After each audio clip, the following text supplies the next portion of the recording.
ஒவ்வொரு சனிக்கிழமையும் தமிழகத்திலே தேர்தல் பிரச்சாரத்தை செய்கிற நடிகர் விஜய் இன்றைக்கு நாமக்கல் மற்றும் கரூர் பகுதிகளிலே தன்னுடைய பிரச்சாரத்தை மேற்கொள்ளுகிறார். நாமக்கல் பகுதியில் அவர் இன்று பிரச்சாரம் செய்யப்படுவது மிகப்பெரிய அளவிலே கூட்டம் வந்ததாக சொல்லப்படுகிறது. நாளுக்கு நாள் அவருடைய பொதுக்கூட்டங்களுக்கு வரும் கூட்டம் மிகவும் அதிகமாக இருப்பதாக பலரும் சொல்லுகிறார்கள்.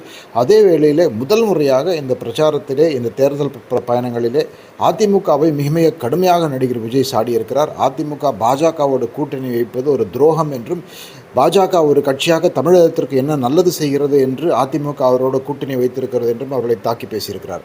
இதுவரை விஜய் திமுகவைத்தான் குறிப்பாக தாக்கி வந்தார் என்பது எல்லோரும் அறிந்ததே. அந்த சூழ்நிலையிலே அதிமுகவையும் அவர் கடுமையாக சாடியிருக்கிறார். இதிலிருந்து அவர் அதிமுகவோடு கூட்டணி வைக்கும் எண்ணம் சுத்தமாக இல்லை என்று தெரிகிறது. விஜய் அநேகமாக சிறிய கட்சிகளோடு தனித்துத்தான் போட்டியிடுவார் என்று பலரும் சொல்லுகிறார்கள். விஜய்க்கு நாளுக்கு நாள் ஆதரவு அதிகரித்து வருவதாக பல பத்திரிகையாளர்கள் கருத்து.